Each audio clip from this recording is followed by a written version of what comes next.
और हमारे पूर्वज के पास खेती के लिए ज़मीन भी नहीं था। हमारे लिए खेती जो था वो नदी तालाब ही था, उसी पे हम खेती करते थे। मछली मारना ही हमारे लिए खेती था। एक ये भी है कि जो वोटर लिस्ट है उस पर बहुत काम चल रहा है और बहुत इस पर बात हो रही है। और 2022 में हम जब 50 जगह चुनाव लड़े तो मोदी जी को या अमित शाह जी को ये पसंद नहीं आया। आपकी जो दो मांगे हैं, एक तो ये है कि 60 सीटें होनी चाहिए और आप डिप्टी सीएम की भी मांग कर रहे हैं। नहीं, ये सब मांग नहीं है। देखिए आपने सर, बात की, हमने बहुत सुना है, अगर आप तो देखें मांग तो ऐसे नहीं है जो आप वो बोल क्या रहे है, हैं। कैसे किन से दिखता करेंगे है मांग? वो? मांग हम किन से करेंगे? नमस्कार, मैं हूँ मीरा देवी और आप देख रहे हैं खबर लहरिया का राजनीतिक शो मुद्दे की बात खबर लहरिया के साथ। तो आप सबका बहुत बहुत स्वागत है।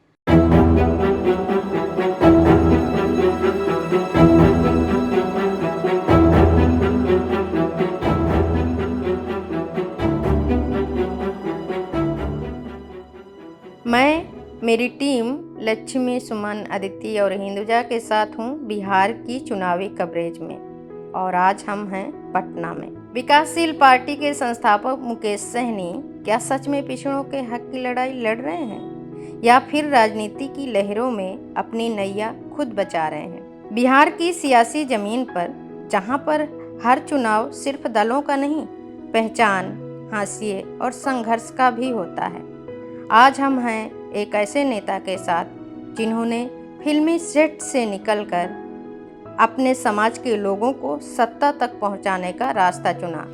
अल्लाह का बेटा कहता है क्यों सदियों से दुख सहता है, जब इनकलाब का अंगारा खून में तेरे बहता है।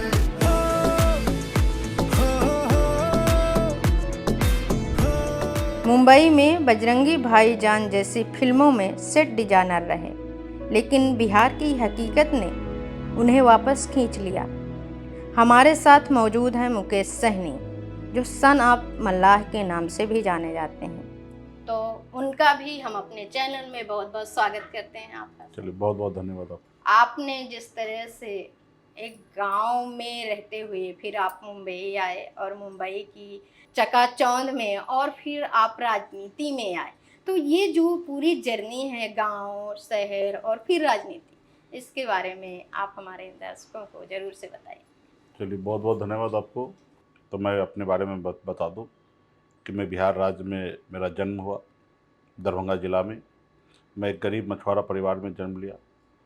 घर में हर तरह का अभाव था और 18 साल की उम्र में मैं घर छोड़कर मुंबई गया। क्यों गया, किस लिए गया, उस समय उतना ज्ञान नहीं था। जब मैं मुंबई पहुंचा तो वहाँ पे मैं 900 रुपये महीने पे नौकरी किया, एक जनरल स्टोर में काम किया। और उसके बाद फिल्म देवदास में हमने एज ए लेबर के तौर पे वहाँ पे हमने काम किया। और वहीं पे मैं अच्छा काम कर रहा था और करते करते वहाँ पे सुपरवाइज़र बना और पूरे सेट का मैं मैनेज करने लगा। और उसके बाद धीरे धीरे काम में प्रगति आया और एक बेहतर काम में मुंबई में 7-8 सालों में एक अच्छा कारोबारों को मैंने सेट कर लिया। सैकड़ों लोग हमारे कंपनी में काम करने लगे। दिन रात हम लोग, एक बड़ा जवाबदेही होता था कि लाखों करोड़ों रुपया लोगों को सैलरी में बांटना है, तो लाखों करोड़ रुपया का हर महीना में कमाना है। और दिन रात उसी में लग गए थे। मेरा बिहार आना जाना कम हो गया था। उसके बाद एक बार छठ पूजा के लिए मैं बिहार आया और मैंने देखा कि मैं काफ़ी आगे निकल चुका हूँ, लेकिन हमारे लोग काफ़ी पीछे रह गया। और उसके बाद मैं निरंतर बिहार आ रहा था, अपने लोगों को मदद कर रहा था और ये सिलसिला जारी हुआ। और हमें भी अच्छा लगता था, सुकून मिलता था, क्योंकि मुंबई में पैसा तो हम कमा रहे थे लेकिन सुकून नहीं मिलता था। 24 आवर्स हमें हमेशा सर पे एक प्रेशर होता था काम का। और गांव आने के बाद वो प्रेशर कहीं ना कहीं दूर होता था और अपने लोगों से मिलते थे, उसके साथ घूमना फिरना, रहना, खाना पीना करना बहुत अच्छा लगता था। जो खुशी बचपन में जो हमें मिलना था वो तो मिला नहीं। जब होश आया तो मुंबई पहुंच गया। तो फिर मैं कंटिन्यूटी अपने लोगों के बीच में आने लगा। फिर 2018-14 में एक हम लोग अपने समाज के लिए हमने एक सम्मेलन किया, मछुआरा समुदाय के लिए, जिसमें यही था कि सरकार से इस समाज को लाभ मिले। अभी भी लोग चाँद पे घर बनाने के लिए सोच रहा है, लेकिन इस धरती पर हमारे लोगों के लिए रहने के लिए घर नहीं था। तो इसके लिए हम लोगों ने एक सम्मेलन किया और सम्मेलन में लोगों ने काफ़ी हमें सहयोग किया, सपोर्ट किया। तो फिर समाज के लिए आंदोलन मैं करने लगा कि आज बंगाल में या दिल्ली में फिशरमैन कम्युनिटी को रिजर्वेशन है एससी का, और बिहार या झारखंड या उत्तर प्रदेश में नहीं है। और जबकि देश एक है, संविधान एक है, देश के प्रधानमंत्री एक है, तो कहीं ना कहीं मेरे साथ नाइंसाफ़ी हो रहा है। और इसके लिए बिहार में हमने अलग अलग जगह पे आंदोलन करने लगा, और आंदोलन करने से समाज में एक अपनी अच्छा पहुंच हो रहा था, लोग भरोसा कर रहे थे। और उसी समय में नेता लीडर को भी लगता था कि हमारे एक अपील पे लोग उनको वोट देंगे, और चुनाव में नेता हमें उपयोग करते थे। 2014 में भी किए, 2015 में भी किए। और जब उनका काम निकल जाता था तो वो भूल जाते थे कि हमारे कोई एजेंडा है, कोई इशू है, उसको सॉल्व करना है। तो 2 चुनाव में ये हमने देखने के बाद मुझे एहसास हुआ कि जो काम उनको कह रहे करने के लिए वो काम हम भी कर सकते हैं। उस जगह पे जाने के लिए वोट की आवश्यकता है, और वोट हमारे पास है। बाबा साहब भीमराव अम्बेडकर ने हमें जो ताकत दिया वोट का, कि राजा का बेटा राजा नहीं बनेगा, इस देश का राजा वो बनेगा जिसके पास वोट होगा। और हमने फिर निर्णय लिया कि नहीं, अभी दूसरे के सामने में हाथ फैलाने से अच्छा है कि स्वयं उस जगह पर पहुंचना है। तो इसके लिए हमने 2018 में एक पॉलिटिकल पार्टी हमने बनाया, विकासशील इंसान पार्टी वीआईपी, और 2019 में हमने लोकसभा चुनाव लड़ा महागठबंधन के साथ। और उसके बाद वो सफलता प्राप्त नहीं हुआ, फिर हम संघर्ष करने में लगे।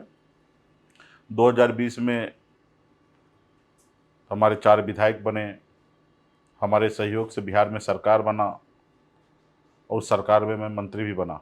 और फिर मैं बिहार में रहकर, मंत्री रहकर भी पार्टी के विस्तार के लिए यूपी में भी हमने 50 जगह चुनाव लड़ा था 2022 में। ऐसे यूपी हम 2015 से ही लगातार काम कर रहे हैं, और 2017 में भी काफ़ी मैं एक्टिव रहा। और 2022 में हम जब 50 जगह चुनाव लड़े तो मोदी जी को या अमित शाह जी को ये पसंद नहीं आया। उनका प्रेशर था कि अपनी पार्टी को हमारे बीजेपी में विलय कर लीजिए। हमने कहा भी कि हम करने के लिए हमें कोई एतराज़ नहीं है, लेकिन जो इशू को लेकर ये पार्टी बना है उस इशू को सॉल्व कर दीजिए, रिजर्वेशन दे दीजिए, हम पार्टी विलय कर लेते हैं। तो बड़ी लड़ाई चला। फिर उनको लगा कि ये एक दबा कुचला समाज अपने पैर पे खड़ा हो रहा है, आज 4 बनाया, कल 40 बनाएगा, एक समय होगा 125 बना के बिहार में एक अलग अपनी पहचान खड़ा कर लेगा। तो उन्होंने एक षड्यंत्र के तहत हमारे चारों विधायक को खरीद लिया, अपनी पार्टी में मर्ज कर लिए, और हमें सरकार से बाहर कर दिया, जो सरकार हमने बनाया था। तो खैर, बड़ी पार्टी है, बड़ा सोच होता है। तो खैर, हमारे सरकार से निकलने के बाद भी हम लगातार संघर्ष कर रहे हैं। 2024 में भी हमने 3 लोकसभा सीट पर चुनाव लड़ा, लेकिन सफलता हासिल नहीं हुआ। और बिहार में निषाद समुदाय जो है 22 नाम से जाने जाते हैं, बिंद, बेलदार, नुनिया, मल्लाह, चाय, तियर, परपर, गोरी, ये निषाद है, और जिसकी आबादी 12% है। और बिहार में जब भी हमने उपचुनाव हुआ तो एक अपनी हमने शक्ति प्रदर्शन हमने किया है। इस बार भी 2024 में अगर मोदी जी बिहार में 39 में से 30 सीट जीते, 10 सीट का अगर नुकसान हुआ तो उसमें बड़ा योगदान वीआईपी पार्टी का है। और लगातार हम लोग संघर्ष कर रहे हैं, और बड़ी आबादी एक है जो आज वीआईपी पार्टी पे भरोसा कर रहे हैं। और इस चुनाव में वीआईपी पार्टी एक निर्णायक भूमिका में है। राजनीति में आना कितना चुनौतीपूर्ण लगता है ये दुनिया में आने के बाद खासकर गरीब पिछड़ा लोग कहते हैं कि मरने के बाद स्वर्ग मिलेगा या नरक मिलेगा। मेरा मानना कि धरती पे ही स्वर्ग और नरक है। आप अगर पैसे वाले हो, आपके पास क्षमता है सब चीज़ का, तो आप स्वर्ग में हो। और आपके पास अगर पैसा नहीं है, गरीबी में ज़िंदगी जी रहे हो, तो ये मान लीजिए कि आप नरक में ही हो। और आज तक हमको किसी ने फ़ोन करके बताया नहीं, क्योंकि बहुत जानने पहचानने वाले मर के गए हैं, लेकिन कभी किसी ने बोला नहीं कि मैं स्वर्ग में हूँ कि नरक में हूँ। लेकिन मैं मानता हूँ कि बिहार में, देश में जो गरीब है वो ऐसी ज़िंदगी जी रहे हैं, तो चुनौती, जब गरीब लोग, पिछड़े लोग कोई भी काम करते हैं तो उसमें बहुत बड़ा चुनौती होता है। सिर्फ अपने पैर पे खड़ा होने के लिए ही अपने आप में एक बड़ी चुनौती है। नहीं सर, मैं बात कर रही हूँ कि आप उस पोस्ट पे भी रहे हैं, मंत्री रहे हैं उस मंत्रालय पर। नदियाँ हैं, वहीं से निषाद समुदाय जिसकी बात कर रहे हैं उनका रोजगार है, उन्हीं से उनकी ज़िंदगी जुड़ी हुई है। लेकिन हम जब अभी फील्ड में थे तो कुछ और ही सुनाई देता है। तो वो जो एजेंडे की बात है, वो जो क्रांति की बात है, इसीलिए मैं बात कर रही हूँ, वो थोड़ा पीछे जैसे लग रहा है। सरकार में आने के बाद आज हम एक जिस जाति में जन्म लिए हैं वो हमारी अपनी पहचान है। जी। और सरकार में आने के बाद आप एक जाति की बात नहीं कर सकते। राज्य के आप मंत्री होते तो राज्य के सभी जाति, सभी धर्म को लेके आपको चलने का काम है। और बिकॉज हम निषाद समाज से आते हैं तो इसलिए हम उनके अधिकार के लिए ज़्यादा लड़ाई लड़ते हैं, लेकिन ऐसा नहीं है, हम पूरे बिहार की बात करते हैं। और सरकार में आने के बाद उनके लिए हमने कई पॉलिसी हमने बनाया है, लेकिन हमको बहुत ज़्यादा मौका मिला नहीं। एक मंत्री के नाते जो जितना बेहतर से बेहतर मैं काम कर सकता तो मैं किया, लेकिन एक 12 आबादी, 1.5 करोड़ की आबादी को लिए आपको एक अच्छे पावर पे पहुंचने की आवश्यकता और एक लंबा समय चाहिए। और हम लोग आज बिहार में, कल तक निषाद को कोई जानता नहीं था, पहचानता नहीं था। आज एक बहुत बड़ा ब्रांड यूपी से लेकर बिहार तक देश में एक पहचान बना है। अभी हमारे समाज में लोग हर मंच से हम लोग आग्रह करते हैं कि बच्चे को पढ़ाइए, लिखाइए, आगे बढ़ाइए। सिर्फ सरकार का ही काम नहीं कि उनको आगे लाना है, समाज में हर परिवार का एक अपना फर्ज है कि अपने बच्चे को पढ़ा लिखा के उसको आगे लाए और अपने अधिकार के लिए हर एक व्यक्ति को संघर्ष करना चाहिए। और यूपी बिहार में जाति आधारित राजनीति होता है, और जिस जात समाज का राजनीति में वर्चस्व होता है उस समाज का भला होता है। चाहे उत्तर प्रदेश में बहन मायावती जी के नेतृत्व में हमारे दलित भाई के में उछाल आया, उसकी तरक्की में काम आया। उसी तरीके से बाबा साहब के संघर्ष पे दलित भाई को आरक्षण मिला। मुलायम सिंह यादव जी, लालू प्रसाद यादव जी, इन लोगों ने संघर्ष किया तो आज यादव भाई का एक अपना पहचान बना। तो हमारे लोग आज तक सत्ता पावर में कभी आया ही नहीं। जब आएंगे तो निश्चित तौर पे उनका भी भला होगा, क्योंकि राज्य में जब बजट बनता है, अभी बिहार राज्य में 3.5 लाख करोड़ का बजट बनता है, तो बजट बनने की जगह पे हम रहेंगे तो ही हम डिसाइड करेंगे कि हम लोगों को क्या दे सकते हैं। जब उस बजट में और पॉलिसी में हम नहीं हैं तो फिर उनको क्या लाभ मिलना है। जैसे अभी देखिए, एक भारत सरकार का स्कीम है कि 3 महीना जो जून, जुलाई, अगस्त जो होता है उस समय में फिशरमैन जो है मछली मार नहीं सकते हैं। उस समय लीन सीजन उसको कहते हैं कि जिस समय मछली अंडा देती है उस समय मछली को नहीं मारना चाहिए। और इसके लिए भारत सरकार 1 महीने का मुआवजा सिर्फ 500 रुपये देता है। आप बताइए कि एक तरफ से सरकार कह रहे कि आप मछली पालन नहीं कीजिए, व्यवसाय नहीं कीजिए, और मुआवजा सिर्फ 500 रुपया दे रहा है। आप बताइए ऐसा कौन परिवार है जो देश में 500 रुपया में उसका घर चल सकता है। तो पहले से ही नाइंसाफ़ी है। आज मनरेगा में भी 300 रुपया है, अगर 300 रुपया का एवरेज जोड़िएगा तो 9,000 रुपया महीना होता है। आप 500 रुपया दे रहे हैं। तो हमारा घोषणा है कि हम जब सरकार में आएंगे तो 500 से बढ़ा के 5,000 करेंगे, ताकि 5,000 भी कम है लेकिन 5,000 तो किया जा सकता है। महिलाओं के मुद्दे क्या है, और अगर निषाद समुदाय की ही बात की जाए या और भी समुदाय जिसकी बात आप कर। देखिए, महिलाओं के लिए तो हम लोग माता बहन के लिए तो बहुत सारा चीज़ हमेशा सोचते रहे हैं। जी, जैसे हमारी सरकार का अभी घोषणा है कि हमारी सरकार बनेगी तो 2500 रुपया माँ बहन सम्मान योजना के तहत हम उन लोगों को 2500 रुपया देंगे। और बिहार में महिला के लिए नीतीश कुमार जी भी काफ़ी अच्छा काम किए हैं। जीविका दीदी को उन्होंने इस्टेब्लिश किया है। कुछ त्रुटियाँ हैं जो आने वाले समय में हम लोग सरकार में आएंगे उस पर हम लोग काम करेंगे, जिसमें उनको वो सारा चीज़ हम लोग मुहैया कराएंगे, जिसमें बड़े संख्या में जो बैंक करप्ट हो गया, जो पैसा लेके डेथ हो गया, ऐसे जगह पे उनको सरकार से हेल्प होके उनको माफ़ी होना चाहिए। तो ये सारे चीज़ पे हम लोग काम करेंगे। और महिला को हमेशा आगे आना चाहिए। 50% की आबादी है, और लेकिन महिला को भी घर से निकलना पड़ेगा। तो आज बिहार में पहले जैसा स्थिति नहीं है, और जनप्रतिनिधि बड़ी संख्या में महिला हैं। और हम लोगों ने पिछली बार भी चुनाव के समय में विधायिका भी हमने पार्टी से महिला विधायक बनी थी। इस बार भी हम लोग ज़्यादा से ज़्यादा कोशिश कर रहे हैं कि महिला का भागीदारी राजनीति में लाए। सकते हैं। सर, आपकी जो दो मांगे हैं, एक तो ये है कि 60 सीटें होनी चाहिए और आप डिप्टी सीएम की भी मांग कर रहे हैं। नहीं, ये सब मांग नहीं है कि आपने सब, बात की, हमने बहुत सुना है, अगर आप तो देखें मांग तो ऐसे नहीं है जो आप वो बोल क्या रहे है, हैं। कैसे किन से दिख रहा करेंगे है मांग? वो? मांग हम किन से करेंगे? देखिए, हम लोगों का लक्ष्य है सरकार बनाना, हाँ, और सरकार बनेगा तो हमारे गठबंधन में एक बड़ा चेहरा है, बड़ी पार्टी है राष्ट्रीय जी। जनता दल, आदरणीय लालू प्रसाद यादव जी, और उनके पार्टी से उनके सुपुत्र तेजस्वी प्रसाद यादव जी ऑलरेडी नेता प्रतिपक्ष है अभी बिहार में, और बड़ी पार्टी है। तो ऑफकोर्स उन्हीं के नेतृत्व में हम लोग चुनाव लड़ेंगे। तो सीएम का कैंडिडेट हमारे इधर फाइनल है, और उसके बाद बिहार में 37% हमारे पास अति पिछड़ा का वोट है, और हमारा खुद का उसमें 12% वोट मछुआरा समुदाय का है। तो नेतृत्व की अगर बात करेंगे तो निश्चित तौर पे अति पिछड़ा से डिप्टी सीएम होना चाहिए। तो जब हम सरकार बनाएंगे तो सरकार का हिस्सा बनेंगे, और हमारे सहयोग से जब सरकार बने तो क्यों नहीं हमको डिप्टी सीएम बनना चाहिए। तो ये क्लियर है, मांग नहीं है, ये स्पष्ट है, क्लियर है कि सरकार बनेगा तो डिप्टी सीएम वीआईपी पार्टी का बनना है। दूसरा है कि 243 सीट है, जिस हिसाब से हमारे पास वोट परसेंटेज है, जिस हिसाब से हमारा पार्टी है, कैडर है, तो हमने अपने राष्ट्रीय कार्यकारिणी में एक रोड मैप बनाया, ब्लूप्रिंट बनाया कि आने वाले समय में हमारी पार्टी कितना लड़ना चाहिए।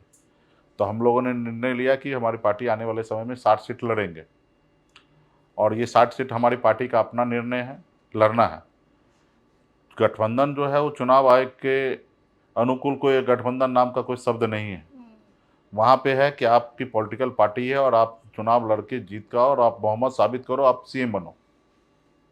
और हम लोगों का यहाँ पे है कि हम अकेले नहीं जीत सकते, तो हम एक सहयोगी बनाते हैं, और उनसे हमारा यही होता है कि भाई जहाँ हम लड़ रहे हैं वहाँ आप हमको मदद करो, और जहाँ आप लड़ोगे वहाँ हम आपको मदद करेंगे। और वो एक तय होता है कि इतने जगह आप लड़िए, इतने जगह हम लड़ते हैं।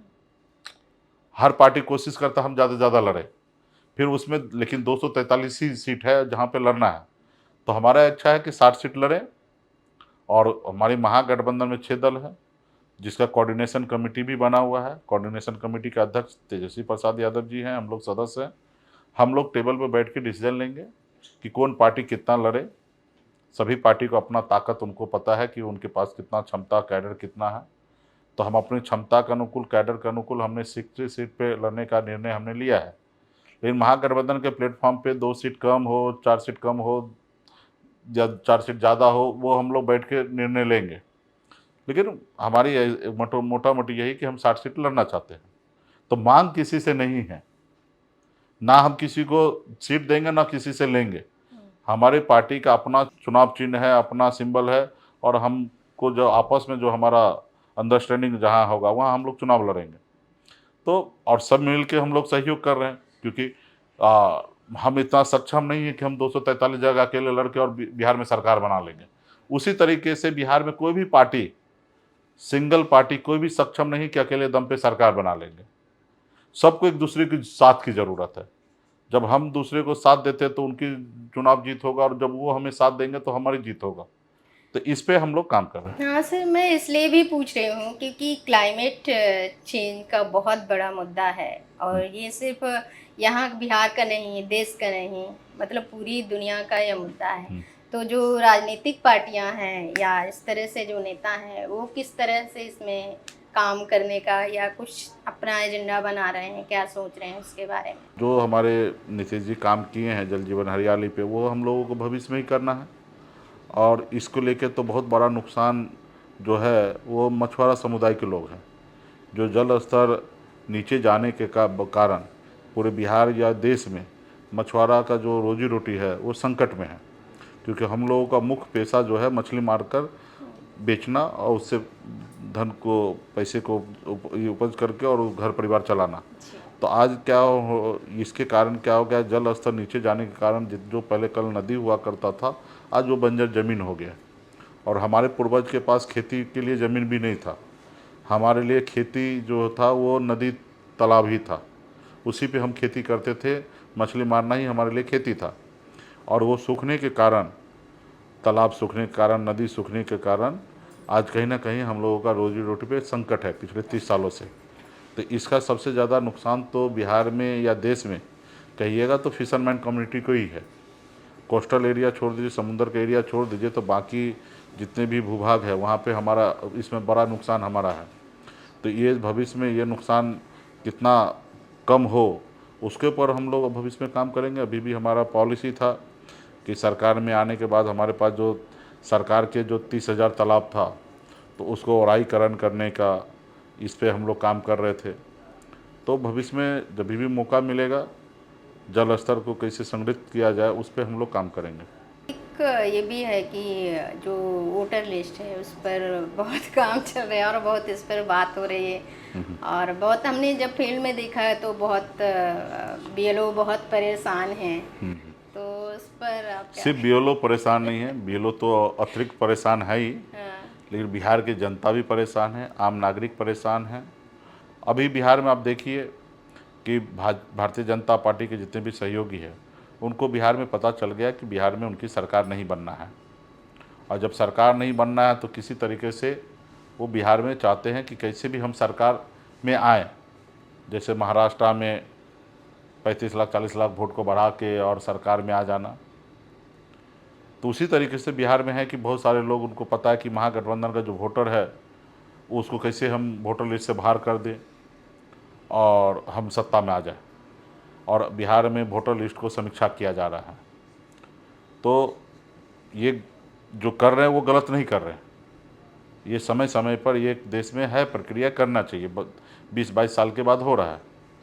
तो ये एक इसके लिए समय होता है, लोकसभा चुनाव के बाद इनको कराना चाहिए था, उस समय 1 साल सवा साल का समय था, आसानी से हो जाता, कोई परेशान नहीं होते। या ये बिहार विधानसभा चुनाव के बाद करना चाहिए। आज 2024 यही वोटर लिस्ट पे 2024 में चुनाव हुआ और यही वोटर लिस्ट पे 24 में चुनाव हुआ और 40 में से 30 सांसद उनके बने हैं। तो आप कैसे कह सकते हैं ये वोटर लिस्ट खराब है, गलत है? अगर ये गलत है वोटर लिस्ट तो ये आपके जो 30 सांसद है 40 सांसद है वो भी गलत है, या अगर ये वो सांसद अगर सही है तो वोटर लिस्ट भी सही है। अब जनता मालिक है और जनता को समय आया कि सरकार को चुने या ना चुने।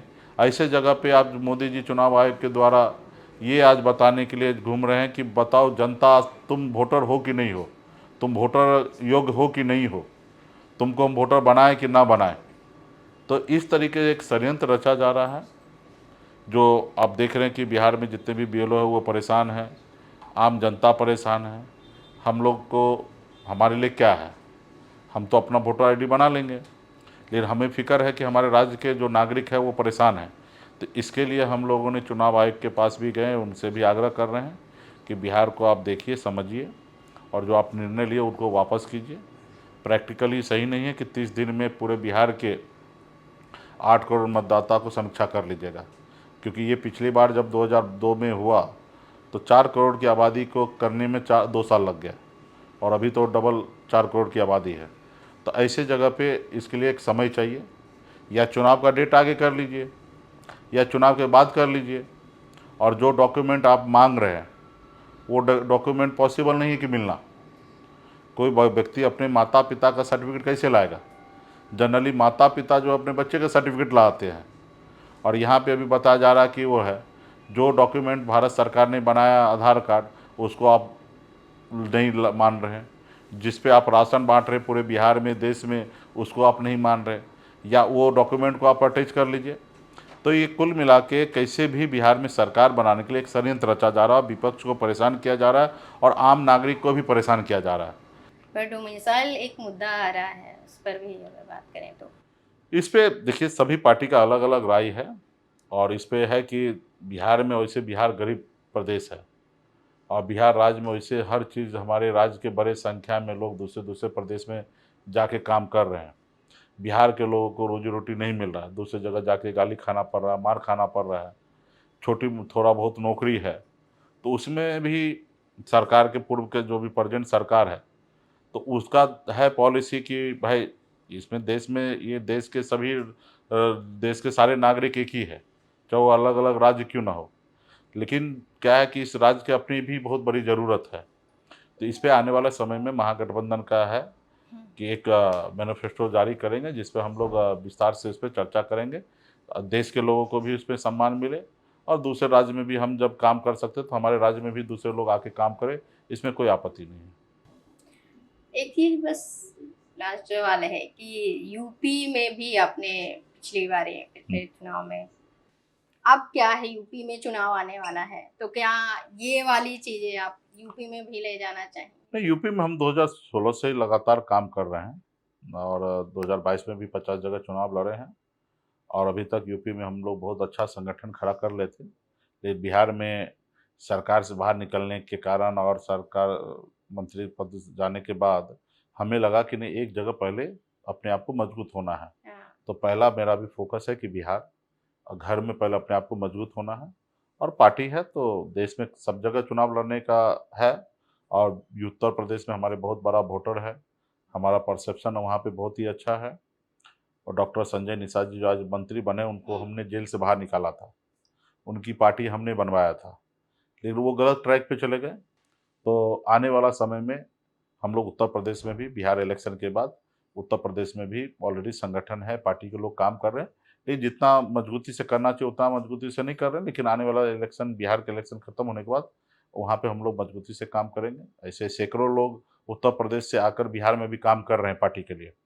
और बिहार इलेक्शन के बाद उसी तरीके से सैकड़ों लोग, बिहार के लोग उत्तर प्रदेश जाके काम करेंगे और क्योंकि वहाँ पे बड़ा एक वोट बैंक है और वहाँ हमने पिछले 10 साल से काम किया है, तो आने वाले भी समय में भी करेंगे। ठीक है सर, तो आपका एजेंडा क्या है अगर आप जीत जाते हैं तो? बिहार में एक सबसे बड़ा समस्या है कि जो बिहार के लोग जो है दूसरे प्रदेश में बड़ी संख्या में छोटा सा जॉब के लिए मजदूरी करने के लिए जाते हैं और देश में जाना चाहिए, सभी राज्य के लोग कहीं से कहीं काम करना चाहिए, लेकिन अच्छे लेवल पे काम करने के लिए अक्सर जाते हैं। लेकिन मजदूरी जो 8,000 10,000 की सैलरी, 12,000 की सैलरी के लिए जो जा रहे हैं, वो हम रोका जा सकता है। तो बिहार में हमारी सरकार बनने के बाद हम लोग डेयरी सेक्टर में बहुत बड़ा काम करने वाले हैं, क्योंकि जब मैं मंत्री बना था, पशुपालन का मंत्री मैं बना था, तो मैं एक अन्य राज्य में जाके मैं काफ़ी स्टडी किया, जिस पे अगर 4 पशु अगर घर पे जो लोग पालें और सही से अगर उसको देखभाल करें तो महीने का 20,000 रुपया घर पे बैठ के कमा सकते हैं। सिर्फ 4 पशु को पालना है और 20,000 रुपया महीने का वो कमा सकते हैं। तो डेयरी सेक्टर में हम लोग बड़ा बदलाव लाएंगे। जो लाखों, जो 10 12 हज़ार 15 हज़ार की सैलरी के लिए दूसरे राज्य में जाके काम कर रहे हैं, उनको अपने राज्य में रोजगार मिल जाएंगे। तो इस सेक्टर में हम लोग बड़े संख्या में काम करेंगे। ऐसे बिहार में बहुत ऐसी चीज़ पे काम करने की आवश्यकता है और सरकार बनने के बाद हम लोग अपनी पॉलिसी के तहत काम करेंगे। एक बड़ा नेक्स्ट टाइम आप जब आएंगे तो हमारी सरकार का, हमारे गठबंधन का, हमारी ब्लूप्रिंट जो होगा वो हम आप लोगों से सारा करेंगे और घोषणा पत्र के साथ आपसे बात करेंगे। बहुत बहुत धन्यवाद सर।